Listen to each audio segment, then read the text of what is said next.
ہمیں فقط پیغمبر نہیں بلکہ پیغمبروں کا بھی پیغمبر بن گیا، جو فقط رسول نہیں رسولوں کا رسول بن کر آیا ہے۔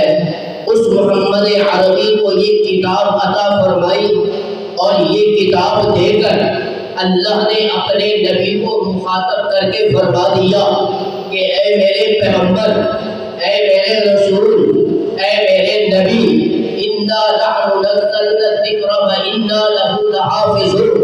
محبوب، جو کتاب میں نے آپ کو دی ہے یہ وہ کتاب ہے کہ جس کو آپ نے خود بھی پڑھنا ہے اور امت کے سینوں میں بھی محفوظ کروانا ہے۔ اس کتاب کو پڑھنے سے گھبرانا نہیں ہے، یہ کتاب وہ میں نے آپ کو دی ہے کہ اس کو پڑھنا تو آپ کا کام ہے، قیامت کی صبح تک اس قرآن کی حفاظت کرنا محمد کے رب کا۔ یہ وہ لاغر کتاب ہے کہ اللہ نے اپنے نبی کو یہ کتاب دے کر پھر حفاظت کر کے دکھائی ہے کہ محبوب میں نے اس قرآن کی کیسے حفاظت کی ہے۔ اللہ نے فرمایا کہ محبوب دیکھو کہ میں نے یہ قرآن 23 سال کے عرصے میں نے آپ کو دیا ہے، جبرائیل امین کے ذریعے دیا ہے اور جبرائیل امین نے حفاظت کے ساتھ آپ تک پہنچایا ہے، میں نے حفاظت کر کے دکھایا ہے۔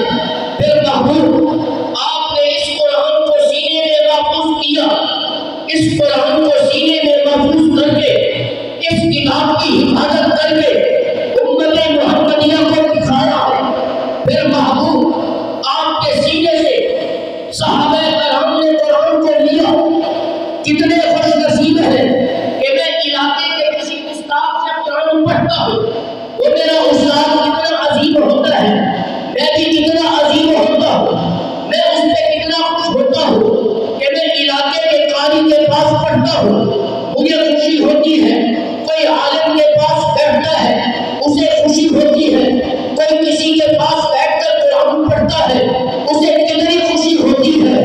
اور صحابہ کرام کی عظمت اور عزت کا کون مقابلہ کر سکتے ہیں جو مسجد نبوی کے اندر بیٹھ کر سارا دن محمد علی کی مجلس میں بیٹھ کر قرآن پڑھتے بھی نہیں۔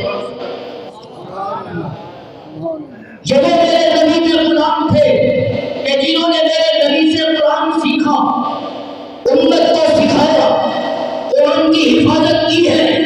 پھر صحابہ سے لے کر تابعین نے ان سے قرآن لیا، قرآن کی حفاظت کر کے آپ کو بھی مجھے بھی دکھایا۔ پھر اس کے بعد تابعین آئے، انہوں نے قرآن کو سینے سے لگایا، قرآن سینے میں محفوظ کیا، حفاظت کر کے دکھایا ہے۔ علماء نے قرآن پڑھ کر قرآن کی حفاظت کی ہے۔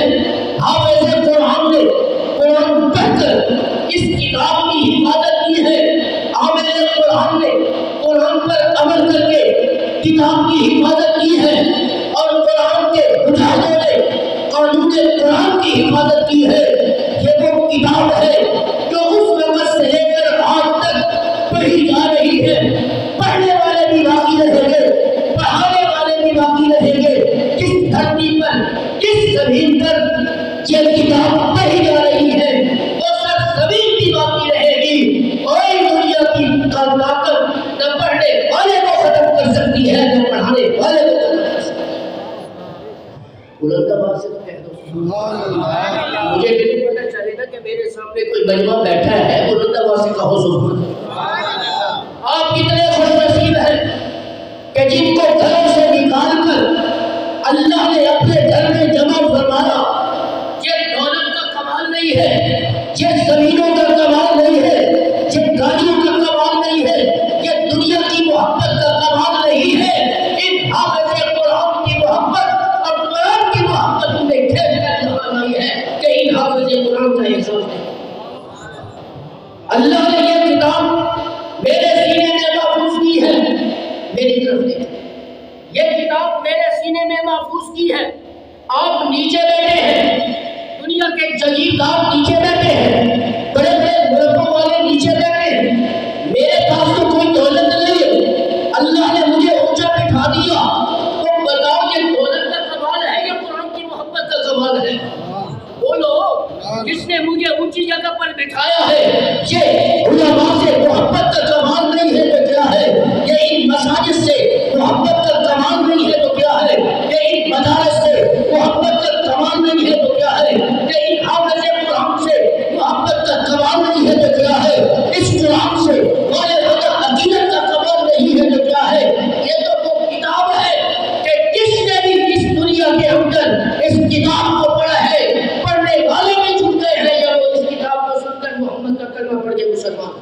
سبحان اللہ. جبیر ابن مطعم رضی اللہ تعالیٰ عنہ صحابی رسول فرماتے ہیں میں بھی ایمان نہیں لایا تھا، میں یوں مسجد نبی کی طرف کیا دوڑتا ہوا، فجر کے وقت تھا، میں نے یوں دیکھا، کیا دیکھا کہ اللہ کے رسول مسجد نبی میں مصلی رسول پر کھڑے ہو کر فجر کی نماز پڑھا رہے ہیں.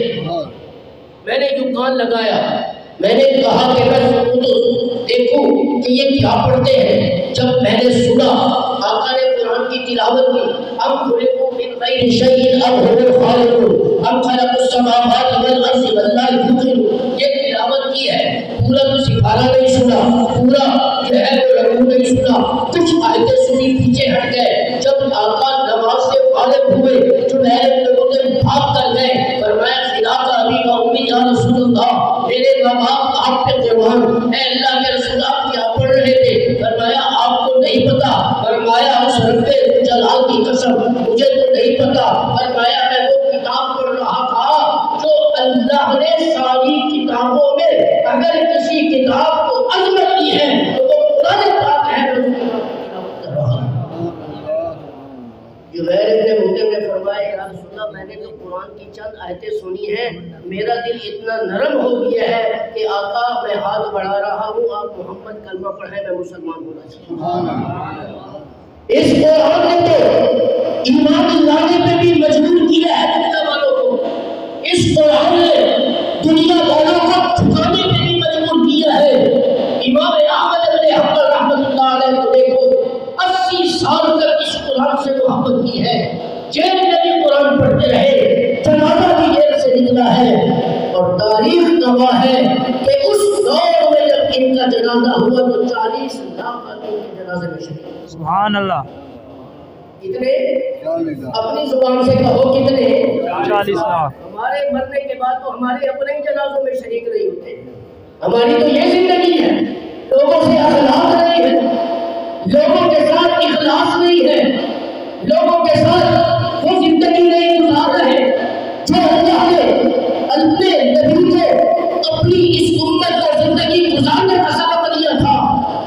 وہ تو امام احمد ابن حنبل تھے، وہ جو نبی سے سنا وہ کر کے دکھایا. 40 لاکھ جنازے میں شریک ہے، اور جنازہ گزر رہا ہے جس علاقے سے گزر رہا ہے وہ مسلمانوں کا علاقہ نہیں، وہ یہودیوں کا. تو یہودیوں نے